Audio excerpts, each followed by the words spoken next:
On behalf of the entire team and Microsoft and the Power BI user group community, we want to welcome you all to this webinar, or live build as we're calling it. My name is Shannon Lindsay, and I'm here with my colleagues. We will all introduce ourselves, and then we will jump right in. So, David, do you want to start us off? Sure. My name is David Aldersfeld, and I've been working with Power BI for a few years now. Blessed to be a Microsoft MVP at the moment, and happy to be here. Thanks, David. Megan? My name is Megan Longoria. I'm a consultant who works a lot with Power BI as well as Azure. I'm also a Microsoft Data Platform MVP and super happy to be here because I love data viz. Spencer. Hey, I am Spencer Bauke, principal consultant at Tessellation, and do consulting with a variety of BI platforms, including Power BI. And that leaves me. I have already introduced myself. I am currently working with Microsoft on the Worldwide Learning team, and I'm also an active member of the Power BI user group community, so I'm really happy to be here with you all today. What we're going to do is we're going to start off with just a quick introduction of what this whole Workout Wednesday thing is, and then David is going to jump into a live build of one of the challenges, and then time permitting, we'll do a second live build that builds upon his build. Inception. This is all right. So Spencer, do you want to tell us a little bit about Workout Wednesday? Yeah, absolutely.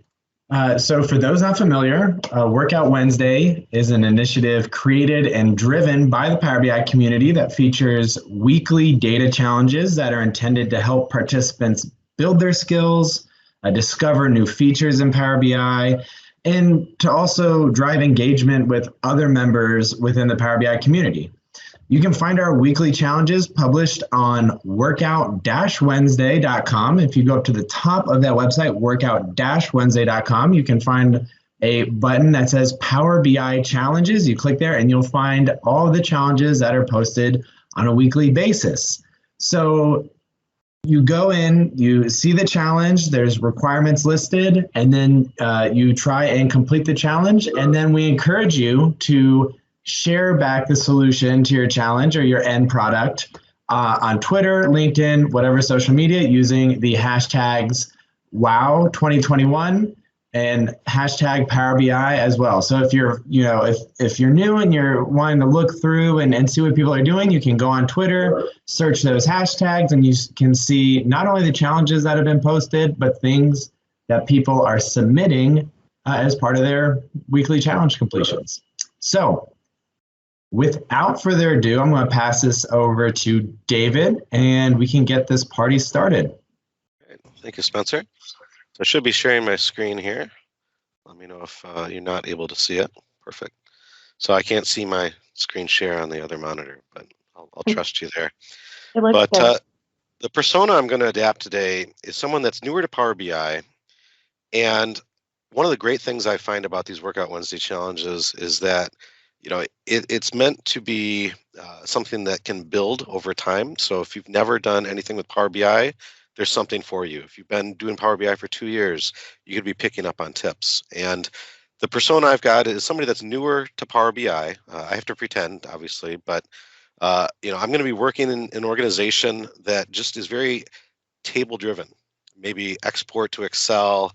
And the challenge I want to present right now for today's first live build is how can we maybe jazz up a basic matrix or table with something called conditional formatting. So based on the numbers, how can I visually represent something so that in just a quick glance, I can see if some number is higher or lower or what have you. And so I'm going to revisit a week 7 challenge. And before I even do that, as Spencer mentioned, workout-wednesday.com. And as you participate in our challenges, I'd encourage you not only just to follow along and tweet out, but also this participant review tracker. So, we love getting feedback in terms of who's done what, things we could improve, so on and so forth. And just if you do participate, just make sure you're filling this out every week. So we'd really appreciate that. But in terms of conditional formatting, just to walk you through, all of our challenges contain these requirements. And the basic goal is that you're welcome to try to recreate what we have built in Power BI. And it doesn't need to be exactly the same, but along your journey of trying to recreate these visualizations, we try to align to these requirements as best we can. And the goal is really to kind of teach things or offer tips, tricks along the way. And so if you've used Power BI for any amount of time, you'll notice that there's this tool for data ingestion and data transformation called Power Query. And let me see if I can bump my zoom up a bit. But Power Query is where I'm going to be getting data and just doing some basic transformation. And for the requirements today, I'm working with a very small data set. So over time, as you work with Power BI, you're going to learn concepts like star schema and maybe fact and dimension tables, and let's add a date table and join all these different tables and relationships. And I kind of wanted to start a little bit more basic than that. So if I'm that newer user to Power BI, maybe just used to using Excel or what have you, and we'll kind of start from square one. So forgive me if I don't introduce a whole lot of advanced concepts or things like that, but maybe in future live builds we can go a lot deeper. But definitely the Workout Wednesday challenges week to week, you'll incorporate some of that stuff too. But we're going to be doing some basic data transformation. I'm going to be creating a matrix, and rather than just present the numbers, I'll show you a few tricks to conditionally format colors, icons, so on and so forth. And feel free to ask questions along the way. And then one of the things that can be a little bit tricky as you work with different colors is how can I make things as accessible as possible when it comes to contrast? And so one of the things I really liked introducing in this was this idea of a contrast checker. And so I'll introduce this tool where I can just make sure that based on the background color, my text, which is either going to be white or black, will be passing some contrast checks.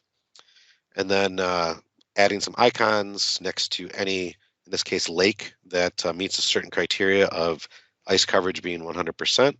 And then just some basic things like adding supporting visuals around my matrix to kind of round out the report.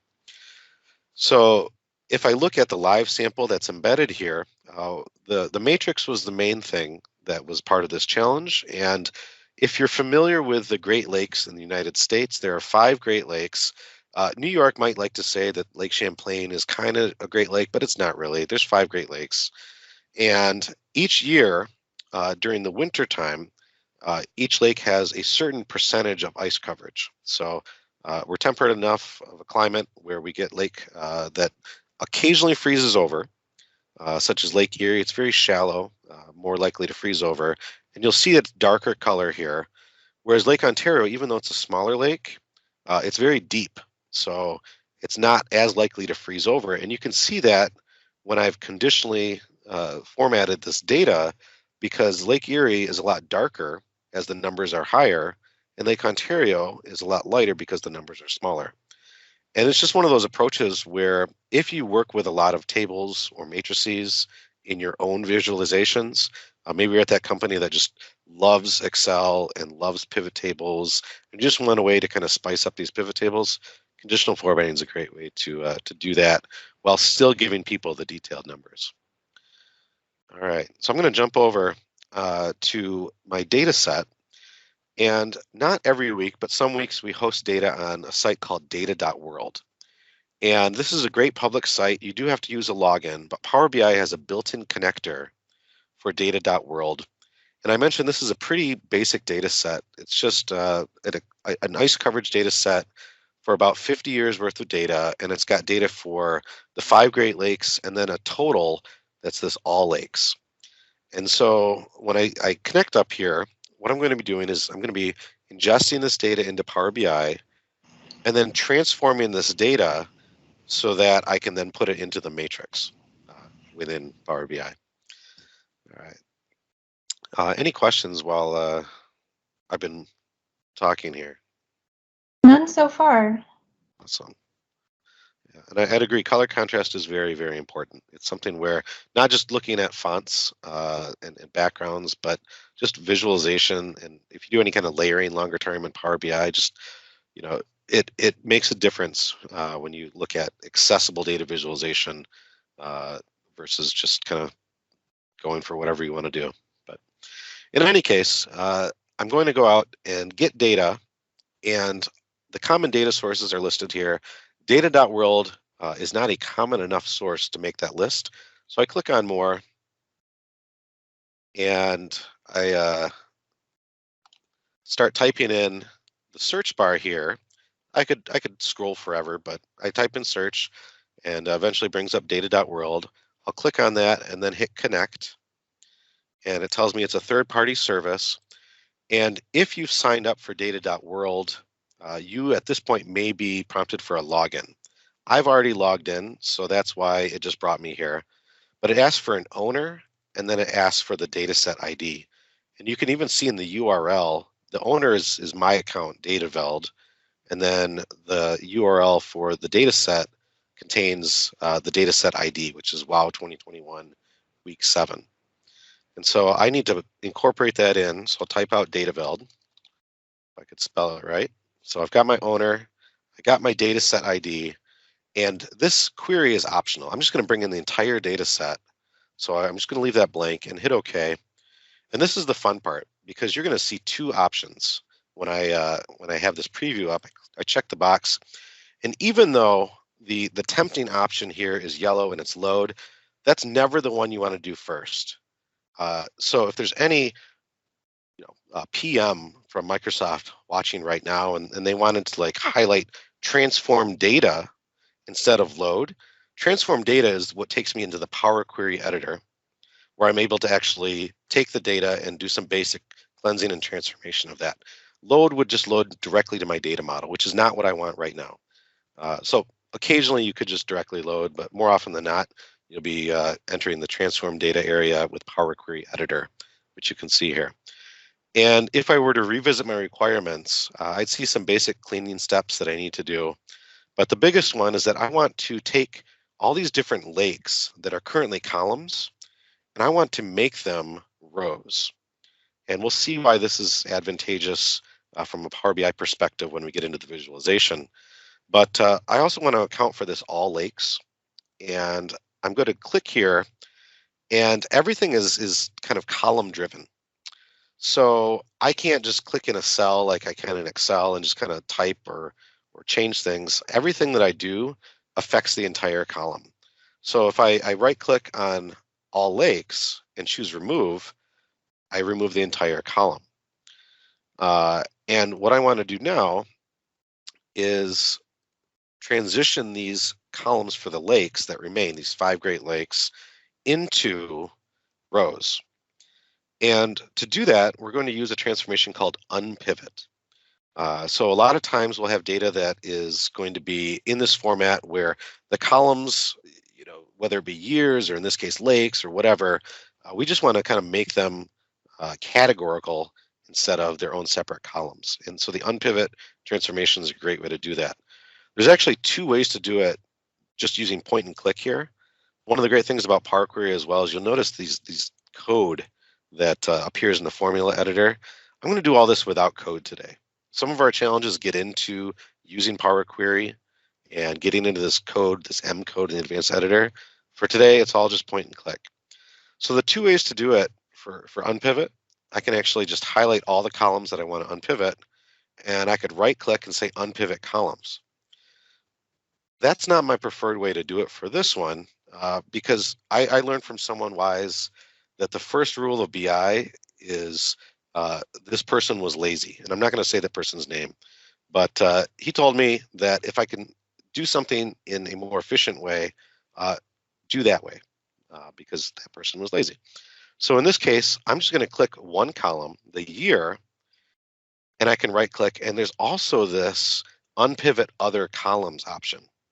And so rather than occasionally having to like control click or hunt and peck for all these different columns, I can just highlight a single column and then unpivot other columns. And now I get these lakes as individual rows after the unpivot transformation. And another awesome thing about Power Query, if you're familiar with Power Query in Power BI or Excel, is you get this running history and these applied steps. And if I need to look back or maybe change something at any step along the way, it's great. It's like a little macro built right in where I can just kind of, see the transformation, the running history of my transformation, and edit it or insert steps or what have you, all with point and click without even having to get into the M code. So I mentioned earlier that one thing that is kind of unique about the Power Query Editor as opposed to Excel is that it's very column driven. It's not cell driven. And so I can't just click in here and maybe capitalize Superior and Michigan and Huron, but I can highlight the column and right click. And one of the things that is a bit of a shortcut, actually taking a step back, I might be tempted to come in here and say replace values, right? And I might want to say, well, let's replace Superior lowercase with Superior uppercase. But there's a better way to do that. And so in this case, I want to capitalize all of the names of the different lakes. And so I can right click here, and instead of replacing values, there's this transform option. And I can say, well, capitalize each word. And now choosing capitalize each word, just with one click, instead of a bunch of replace values, now I have all my lakes capitalized, which is what I want. And I'm just going to rename this. Once again, there's a few different ways to do this, but I can just maybe double click on the column header and just rename this to lake. And because this is ice coverage, maybe I rename this to coverage or ice coverage here.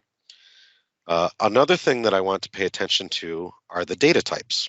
And so you can see that I've got decimal numbers, and I can see the coverage from 0% to 100%, and then whatever the decimal place is there.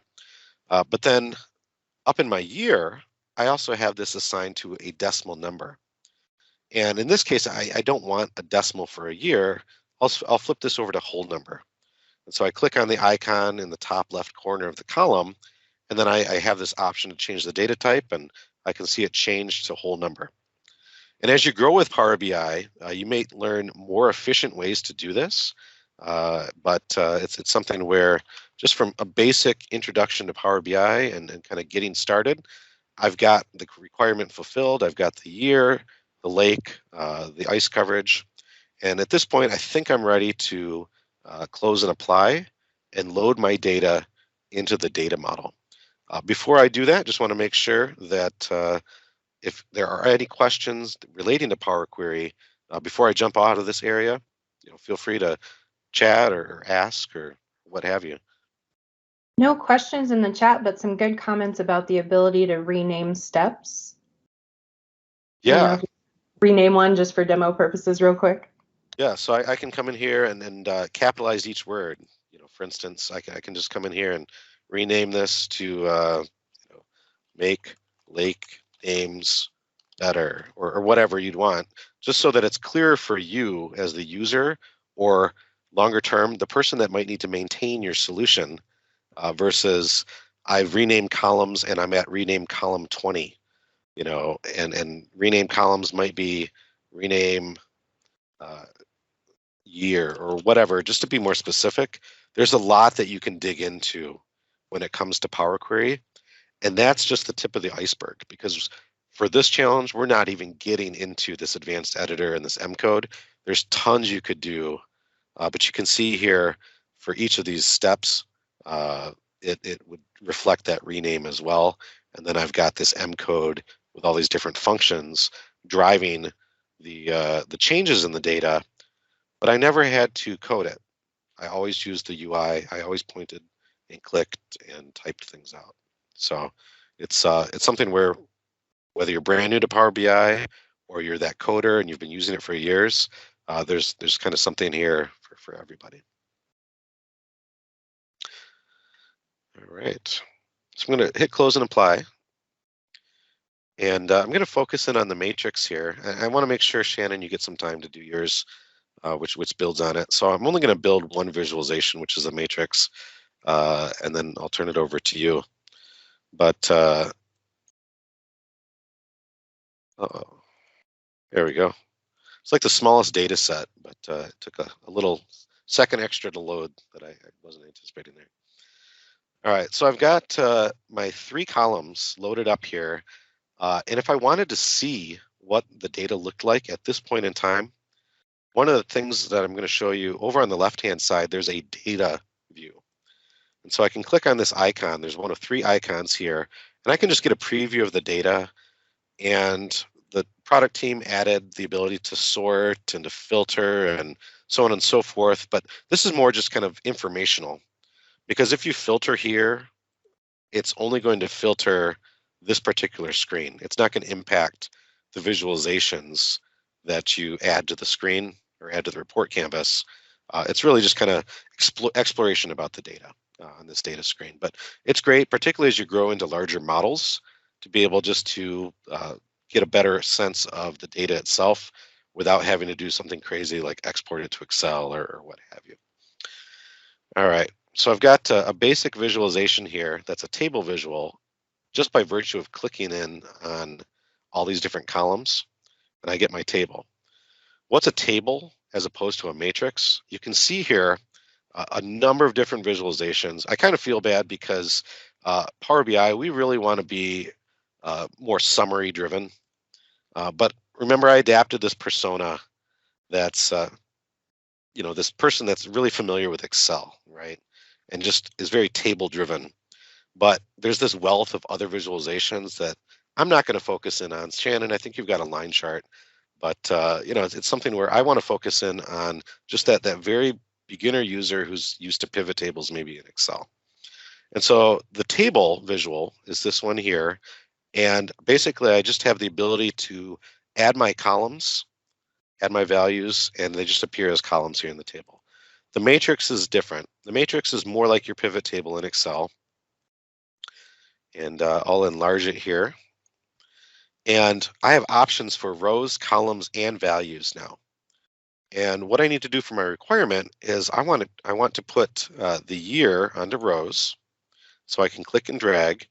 That's the second method to do it. We'd also seen me just check a box and add it to the visualization. You can also click and drag. So I'll add year to rows, lake to column, and finally the ice coverage to values.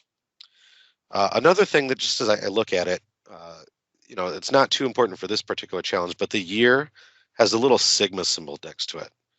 And in this case, it's going to try to summarize by year, which is not really appropriate. And so I can highlight the year column within my field list, and it gives me this column tools tab in my ribbon, and I can set it so that the year is set to do not summarize by default, and that sigma goes away. Otherwise, I might get like sum of year and average of year and things that don't really make sense in the real world.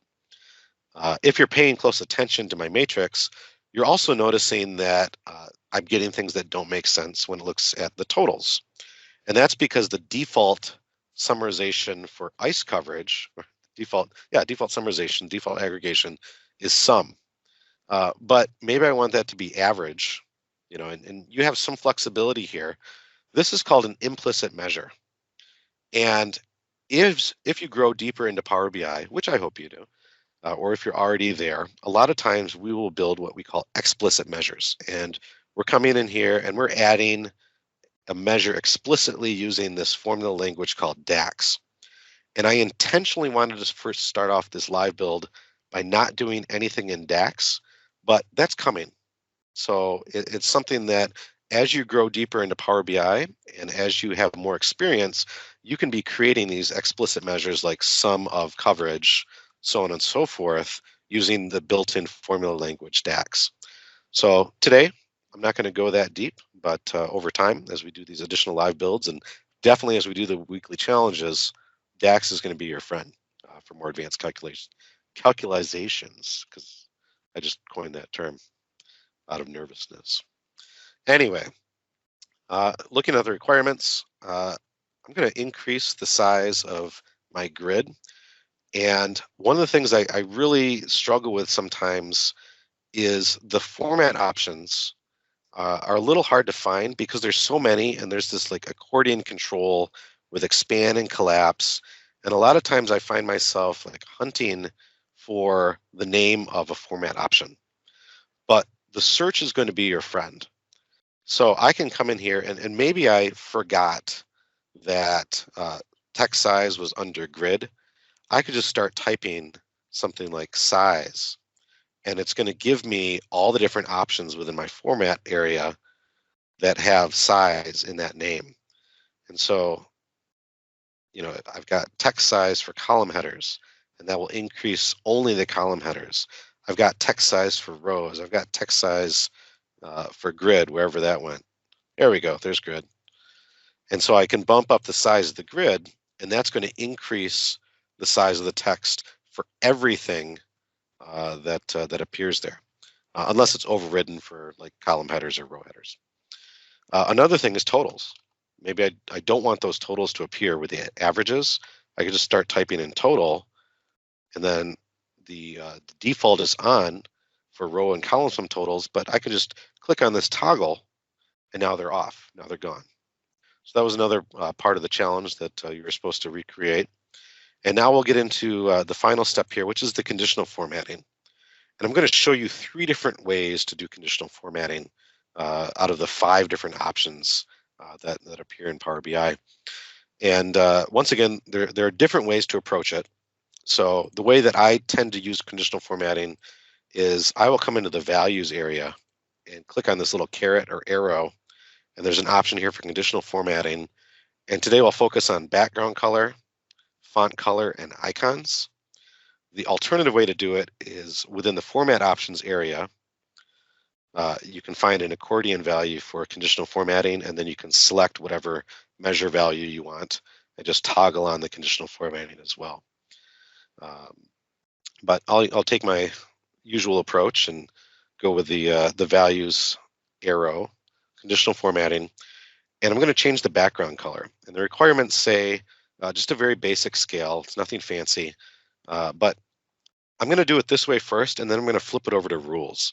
But there are 3 different ways to format, and the default is this color scale, which is just, there's not a whole lot of options here, but the ability to change the low or high, change the color spectrum, so on and so forth. But there's not a whole lot of fine-grained control over what that scale looks like. But just to hit that, I can hit OK, and now I've got a very basic one-click conditional formatting for my color scale. Where I went with this challenge in week 7 was to change my background color based on rules instead. And you can also change it based on field value, particularly as you get into DAX. You'd have the ability to have very, very fine-grained control over your formatting.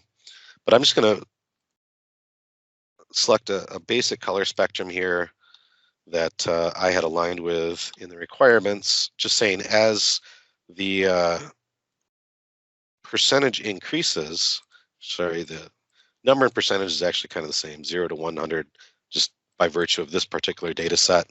But in the real world, you'd either have this option to work with static numbers or actual numbers or percentages. So for me, it doesn't matter too much for this data set.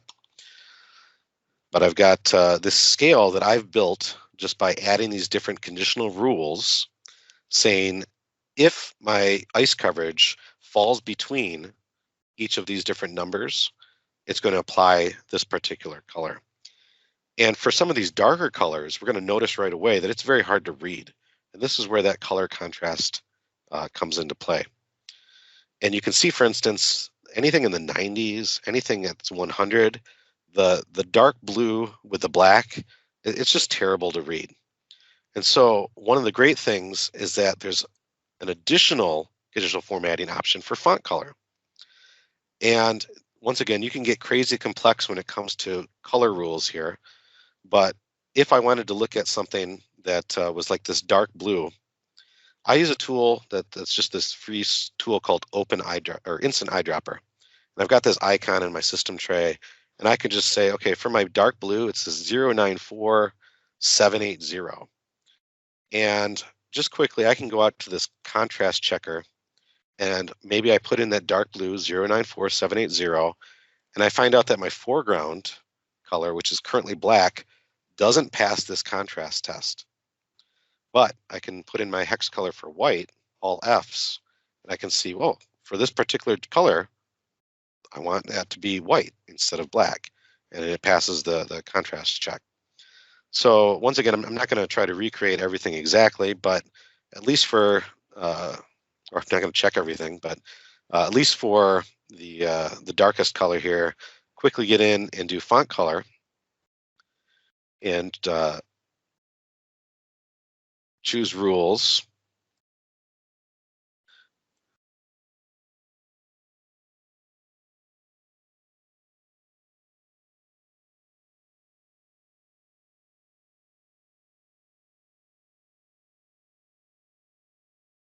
Sorry, I'll just say greater than or equal to 75. I think that was my threshold, and less than like 999, and I'll just make it white.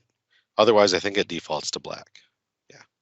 So, in the real world, I would be checking the contrast for all of these blues. For the sake of time now, I'm just going to leave it as is, but hopefully that gives you an idea of how to do the contrast check, and then have the variation in color, whether you want to have the white or black font with the dark or the light background.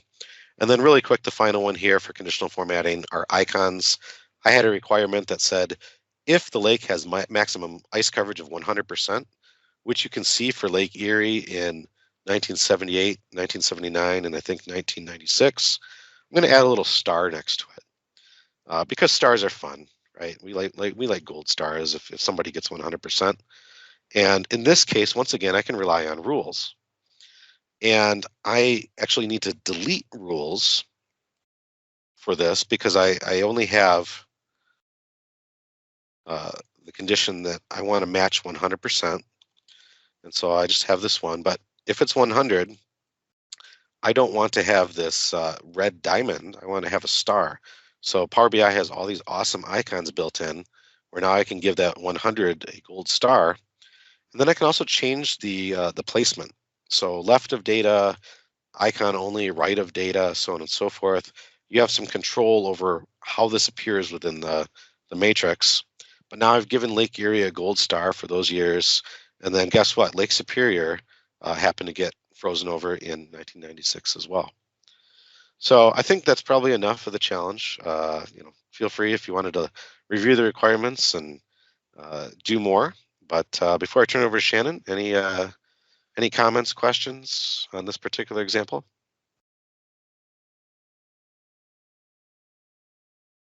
And thanks for sharing the eyedropper link as well. Of course.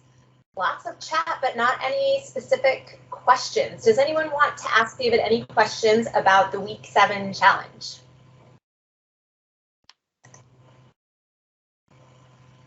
Nope. All right. Well, Shannon, I'll turn it over to you because you did more with this data.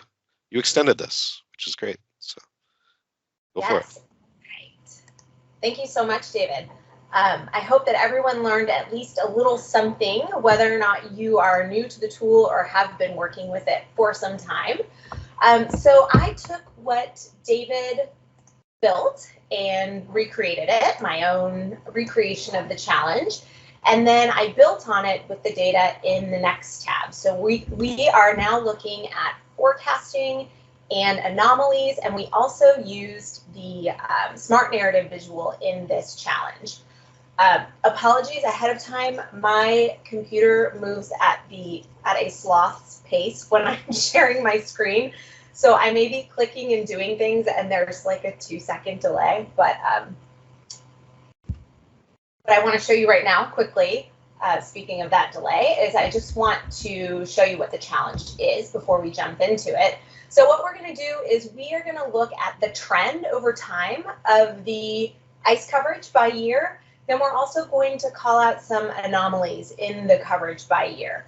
And I think really the key to this challenge is, and really the key to doing any of these challenges in Power BI, is that you do have to do a fair amount of tinkering with the visuals to get them into a shape that they are really useful and that they're really telling a story with the data rather than just dumping a bunch of numbers on the page and expecting your users to interpret them. So let's jump back into the report. That was quick. The first thing that I want you all to notice here is this report actually has a background, and I just took David's background from the challenge as an image and dropped it on this page. So I was a bit lazy. I was very lazy, not a bit. I did not create any sort of PowerPoint background or any sort of JPEG image. I just literally lifted it from the from David's report. So in case anyone's wondering how I got that there, if you go to the formatting paint roller with no visuals selected on your page, you go to page background, you can actually add an image here to use as your background. So that's a nice little trick that you can do in Power BI. The next thing that we're going to do is I am not going to do anything additional with this data. We're going to use the data as is, the way that David modeled it for us. So I wanted to show you the background. One additional thing I want to point out here is the theme. So within Power BI, if you go to the View tab of the ribbon, there are some inbuilt themes that exist. Now, you do have the option to customize your own theme, but I tend to use the out-of-the-box themes. So for this report, I selected the Storm theme, so it's just varying degrees of blue. And now let's go ahead and get started with our visual. So the requirements for this report, the first one was to add a line chart that displays the average coverage by year with a trend line and then forecasted out to the year 2030. So let's go ahead and get started building.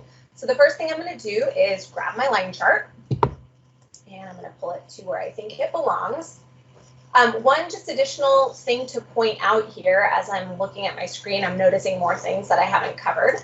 I actually have some shapes on this page as well as background. So this is a combination of two different background techniques, maybe not a best practice, but that's just what I did for this report. If you are working in a report and you're using shapes as background, there are a couple of things to remember. Number one, if performance is an issue on your report, the shapes actually have to render. Each individual visual that you see on the page does have to render, and that could take time. So if you are building a big report with lots of visuals, lots of data, you may want to shy away from doing these kinds of backgrounds, just FYI. The second thing that I wanted to mention is that sometimes you add the shape as your background and you can no longer see your visual. You're like, okay, where did the thing I'm building even go? So if you jump up here on the View tab of the ribbon and you turn the selection pane on, this is a good place to be aware of and a good place to live.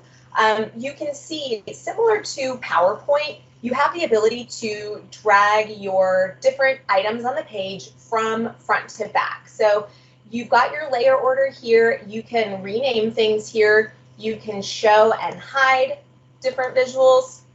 And then not today, but at some point we will get into a demo with Megan where she'll probably walk us through tab order. This is incredibly important for accessibility. But let me get back to the task at hand here. So we are building a line chart and we're looking at the average coverage by year with a trend line. So I'm going to take David's coverage metric, and just by selecting it, Power BI is going to dump it here into the values bucket. That is where we want it. It is the values field.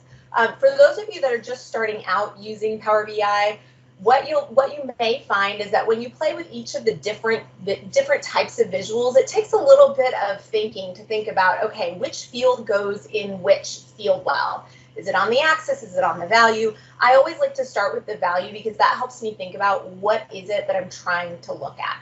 So we're looking at average coverage. And now the first thing we're going to do is actually, David showed us how to use an implicit measure to add the average coverage into our line chart. But if we want to use the average coverage again, so let's say we've got it on our first tab, it's looking nice in the matrix, but we want to use it again, rather than recalculating it here as an implicit measure, we can actually create our own measure, and we're not going to write this today, but we can create the average calculation, and this is kind of the long form of the average, and you don't need to worry about the DAX, but you may want to use what's called an explicit measure so that you can reuse those measures in different visuals. Okay. The next thing we're going to do is we are going to look at this over time. So I'm going to draw year onto the axis. And then the first thing I always do is just a little bit of formatting. I want to make sure, number one, that my readers can actually read what's on the labels. So I'm going to go into the formatting paint roller and I'm going to just dink around with the formatting here. One thing to quickly notice here, if you expand the x-axis and you're trying to increase the text size here and you're bumping it up and you're like, okay, nothing's happening. Why is nothing happening? That's really strange. The reason for that is that these visuals are what is called responsive. And what that means is that they'll adapt to the different, screen size that readers are looking at them on. You can turn the responsiveness of the visuals off so that you can adjust the sizing in your visuals. You do need to keep in mind that you're going to have to look at those on different types of screens and do a little bit of extra work. But just generally speaking, we want to make sure that our font to be readable is at least 12 points. So I always like to bump everything up to 12. That's something that you can do in your custom theme. I'm going to give this visual a title, so I'm going to turn off the labels on the axis. Those are just a little bit of noise. So I'm going to do the same thing here with the Y. I'm going to bump the size up, and I'm going to turn that title off. And we've got average coverage by year. That explains what's going on. Okay, so we've got a line chart, super simple, just a few clicks of a button to get this on here. The next thing that we're going to do is we're going to use the analytics pane, and we're going to turn on a couple of different things. The first thing that I mentioned is forecasting. So forecasting is just right down here. It's at the bottom of the analytics pane, and what you can do is add a forecast. Now, there's some really fancy stuff going on under the hood, and I have a couple of links to drop into the chat if you're curious about how the modeling works and what's going on under the hood. We're not going to go into that today, but I'll drop those links. And here you can see by default, it is forecasting out to the year 2030, and that was the requirement. You have the ability to change the line style, to change the confidence band style. There's lots of stuff you can mess with here, but we're not going to get into that. The next thing that we're going to do is just to add a trend line. So how is this trending over time? What's going on with the ice coverage? And I am, again, just going to use the out-of-the-box formatting. So we've got a dashed line, and the ice coverage is trending downwards. One quick note about the forecasting. We had a few folks comment on the challenge saying that they could not get the forecasting to work. And your date column has to be continuous rather than categorical if you want the forecasting to work. So if forecasting is grayed out for you, you need to make sure that you're using a continuous variable on the axis. Okay, so this is our first visual. Everything looks good. Now we're going to move on to the next one.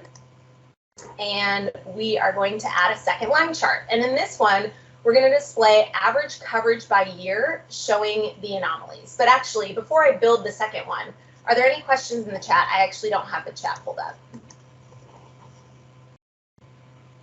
up. Nothing right now. What do you mean by continuous? Like versus just having a flat year? Like if I didn't know what that meant. So when you are looking at your data type on the x-axis, when you think about continuous, you think about something that continues over time. I hate to use that word because that's a terrible way to define something, but something that is continuous over time versus something that is grouped or categorical. How would you explain it, David? Just like that. Thank you, Shannon. Okay. You cleared up my my misconceptions here. Great. All right. So the next thing we're going to do now is let me ask one little thing on that. So would that mean that your time would be, I don't know, 1, 2, 3, 4, 5 for continuous, and 5, 10, 15, 20 for categorical? or potentially grouped like in 5-year buckets. So 2005 to 2010, and so on and so forth. Okay, all right. Now, what I can say about this, good question. What I can say about this, and we're jumping into the next visual, which is the perfect segue. You'll notice here that I'm just using David's year category here on my axis. And this is not necessarily a best practice because you'll notice that the year, I did click that, I just want everyone to know. The year is not formatted as a date. It's actually formatted as a whole number. Okay, so when you're working with times, another best practice, it looks like someone's screen is frozen. Can anyone else see the data view on my screen? Just confirmation. Yes. Okay, great. Where was I? Okay, so dates. Yes, if you are working with dates, particularly if you are working with data that is more than just, one table, it's always a best practice to have a date or a calendar table in your model. We're not going to get into that today, but that would solve this problem of having a date on the axis. But I think whenever you have the opportunity to work with a date rather than a number, you should. It's going to perform more like the way you want it to. Now, to get around the fact that this is not formatted as a date, I just did some quick DAX in here. I created a calculated column, which is not necessarily a best practice, but I did this so that I didn't have to go back into Power Query. So I think we're calling that efficient, not lazy. And so what I did is I just did a quick calculation and I said format this column, which is the year column, as a date and make it the last day of every year. So now we see I have a date column. You can see up here that the format is a year. And that is actually what we need to be able to make this work in an optimal fashion. So what I'll do here is I'll replace year here with year and date. And that does a couple of things. Number one, it gives me this date hierarchy, which is built in. I'm not personally super crazy about date hierarchy, so I'm just going to turn that off by just clicking on the little down button. It doesn't make the hierarchy disappear, but it makes it so that people can't drill down into the month and day. I'm having a hard time speaking right now. But the other thing that you'll notice is when you have a proper date on your axis, you have additional options that you're able to use here. So let's jump into the second visual so that I can show you what I'm talking about. So we're going to do another line chart. And I'm keeping an eye on time here. I'm running short, so I'm going to go a little bit faster. And you can either copy and paste your previous line chart and then change the fields if you want to maintain the formatting, or you can just build a new one. So here we're starting from scratch. And here we're going to look at average coverage by year. So I'm going to use my average coverage measure that I defined. And again, I'm going to use my year on the axis.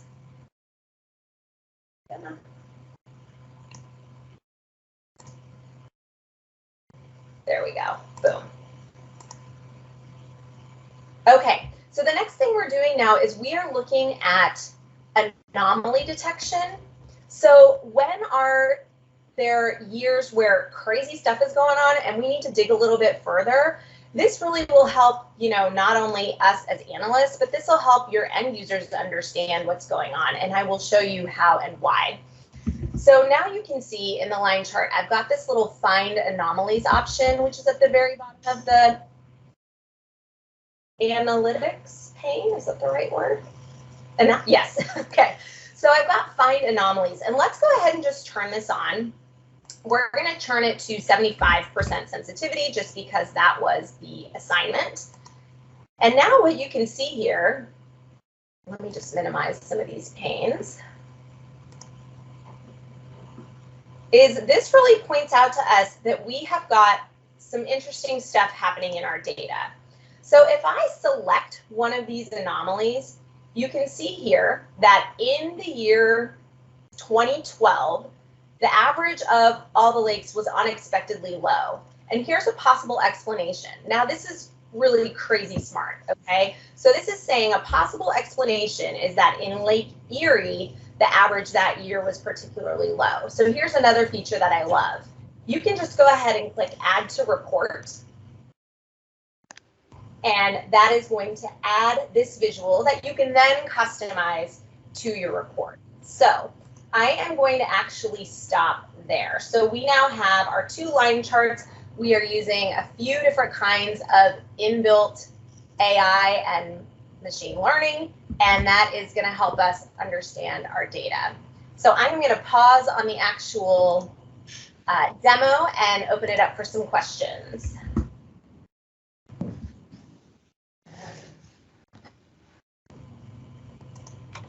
If there are. And it doesn't have to be about either of these demos. If anyone has questions about Workout Wednesday at large, we've got the whole team on the line, so feel free to jump in. I have a question. This is Connie. I saw you did it by the year, and apologize, I was getting a ping on my work. But can you drill down into where you do it by the month as well? Yes. Yeah, good question. So if you are using this inbuilt date hierarchy, you then get the option to be able to drill down into your report. So the next place that we'll be able to drill is into the month. Once my computer catches up with me.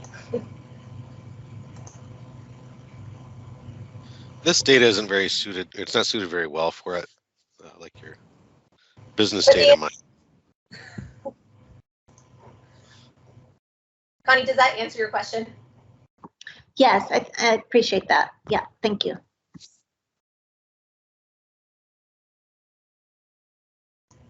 Any other questions? I dropped some links into the chat of the features that exist in the Week 9 challenge. So if anybody wants to dig deeper or you want to understand what's going on with the modeling, these things are Michael, did you have a question? Hi, Shannon and Hello.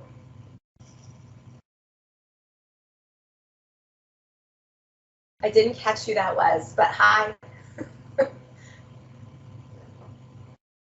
hello.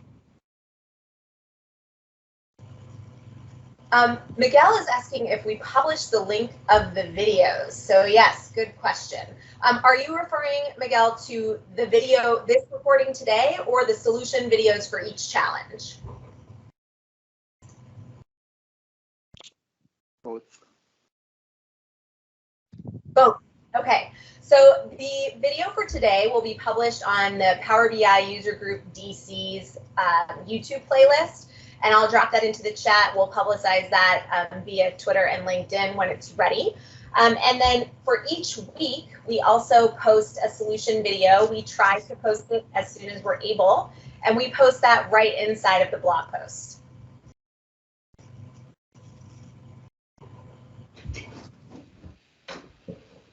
I hope that answered your question. Another question, can you quickly show again that anomaly, like how you created that?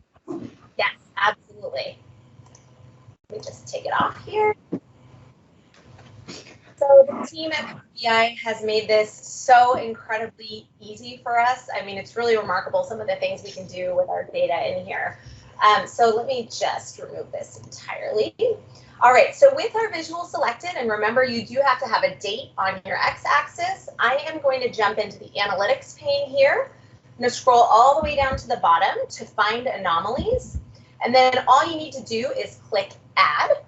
That's going to add the display of our anomalies. Now, one thing I actually didn't mention is we also have an opportunity to use this little explain by bucket. So we can explain, this data doesn't have very many fields, so there's nothing interesting to explain by except for maybe lake, which it's already doing. But you can use this explain by bucket to look at different scenarios that may be affecting your data.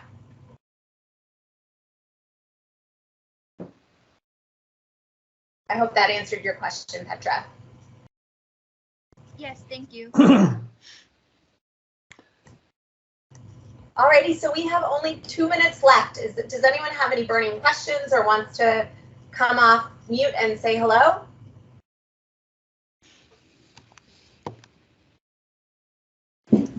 Hi guys, this is Rupa here. Thank you so much. I learned quite a few things. I've been using Power BI for a year and a half. We haven't really explored the analytics pane, the forecasting, and then the find anomalies. That was very interesting. I am going to try it with my data. Thank you. Thank you for joining us. Yes, everyone, thank you very much. Thanks. Thanks, Shannon. Sorry, I missed most of it. I couldn't get the link to work. Oh, sorry about that. But I'm glad you made it. I watched the recording. You're right.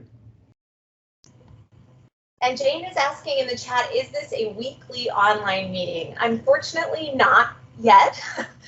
Maybe at some point we will do this again, though, and we will keep everyone posted as to what the date is. We are really fortunate to be able to be working with the community team at Microsoft. So we will be able to publicize through the Microsoft community page, which is community.powerbi.com. Let me double check that. Community.powerbi.com. There we go. Alrighty, so it is, I'm in the Eastern time zone, so it's 2 o'clock here. Thank you so much to everyone for joining. Thanks to the whole team for being here. And we'll see you guys next time and on Twitter and LinkedIn. Thank you, everyone. Thanks, everyone. Thank you.